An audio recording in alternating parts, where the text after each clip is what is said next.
Hey, what's up you guys? This is Rob from A Gay Guy Plays, and after a few heated internet arguments, it was about time that I ran some numbers and debunked the Vaykor Hek. Now, I will admit that this has been a bit of a roller coaster. Running numbers and thinking that I knew exactly what I was talking about, then running more numbers and stumbling upon something that I thought completely proved me wrong, then scripting this whole script only to find out that I was right in the first place. Seriously, this was like a min-maxer's version of my last relationship. Now, before we jump into the numbers, let me get in before anyone starts yammering about DPS and sustained DPS. This is a shotgun. Unless you're taking on level 55 plus content, everything should be dead in a single shot. So while we could focus on the DPS and sustained DPS, it isn't an accurate portrayal of how the weapon is generally used, because shooting and re-aiming and shooting and re-aiming and maybe shooting twice, then re-aiming again, doesn't make for consistent DPS. And that's why when we take a look specifically at shotguns, we focus on damage per shot,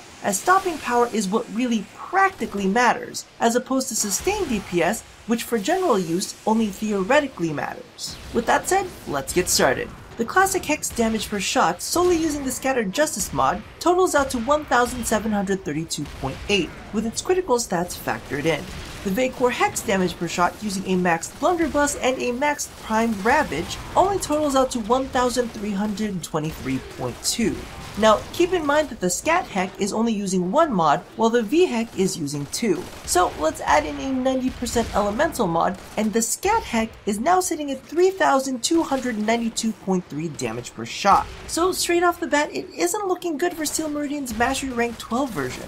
The story stays the same after adding in a max point blank and Hell's Chamber, with the Scat Hek sitting at 12.2k and the V Hek trailing behind at 7.7k. However, this is where the tide slowly turns. The crit chance and crit multipliers bonuses begin to stack up after you've got the core mod set in. From a 90% elemental damage mod, the Scat Hek gains about 5,785 points of damage, while the V Hek gains 6,943. So as you add in more and more elemental mods, the V Hek's critical chance bonus will actually begin to catch up. Now, my optimized 6 forma build on the Scat Hek puts it at 33.9k damage per shot, and my optimized 5 forma build on the V Hek puts it at 32.1k. Now, to be honest with you, in escalating missions like Defense and Survival, 2,000 points of damage isn't really a game changer. As many of you who follow my modding process, quality of life mods always come before splash damage. So while its damage per shot is a bit lower, its increased magazine and fire rate are actually quite nice. To be completely honest with you, I almost feel like they tweaked this, specifically for late game play, because the benefits that come off of this only really occur when you can't kill your targets with a single shot. This is best displayed by the fact that the listed Scat Hek build only deals 73.5k burst damage, while the V Hek outpaces it with a 96.5k in burst damage. However, it does need to be said that the V Hek only manages to catch up to the Scat version by about the 3rd or 4th forma, so not only are you forced to level up a Prime Ravage, but you're also going to need to dump in several forma to come close to its damage per shot. While I get the trade-offs this weapon makes for more quality of life and a better time to kill on higher end enemies, I do have to point out that this requires a player to be rank 5 with a specific syndicate, spend 125k standing, and requires Mastery rank 12.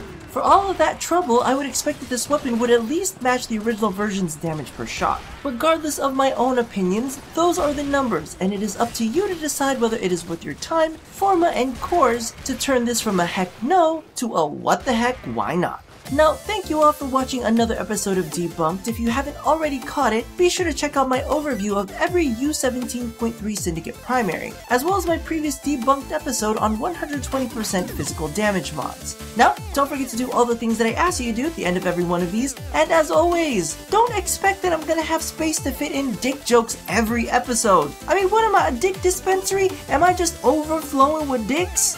You know what, maybe don't answer that one.